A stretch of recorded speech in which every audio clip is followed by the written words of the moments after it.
What you set up is exceptional for investors, and that's likely why private equity is so interested. But it's lethal for children. A federal court spent years documenting evidence of child abuse, neglect, and exploitation inside of Texas's foster care system. Governor Greg Abbott, you're the defendant in this case because you control the child welfare agencies. You own the outcomes, and you're responsible for fixing it, but you haven't for over 10 years. The federal monitoring team that Judge Janis put in place uncovered uninvestigated deaths, horrific abuse, and evidence of human trafficking with children that your administration refused to address. For over 10 years, this court case is still going on. You didn't fix the system to protect the children. You protected yourself. You spent $6 million of taxpayer money on elite private lawyers for one specific job: get Judge Jack removed. And it worked. Not because the court's finding on abuse and neglect of children under your watch was wrong. Those findings were accurate. Your lawyers got her removed because they said that she was highly antagonistic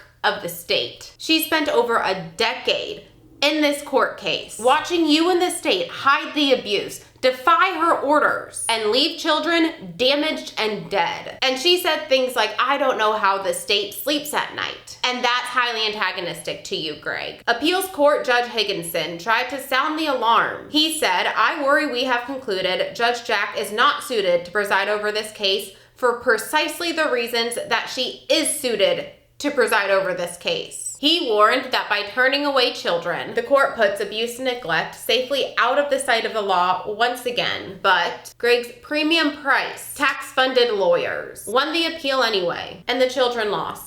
And that's not all they were losing. While you were fighting the judge that was trying to hold you accountable, you were privatizing Texas's foster care system. You took a failing child welfare system and turned it into revenue streams. You changed laws and regulations to remove liability. You downsized the state's duty to investigate and care for children in need. You built the ability for these private companies to hide behind a maze of holding companies and subsidiaries, different divisions, different names. So when a child dies, it's hard to hold anyone responsible. Your administration proved that it's easy to conceal their deaths. What you set up is exceptional for investors, and that's likely why private equity is so interested. But it's lethal for children. The ones benefiting off these private foster care companies will always stand behind you, Greg. But will the rest of Texas, when they see how you turned Texas's child welfare system, child abuse and death, into a corporate business model? Maybe they won't see Judge Jack as highly antagonistic like you do. And there'll be a lot more people who also wonder how you sleep at night.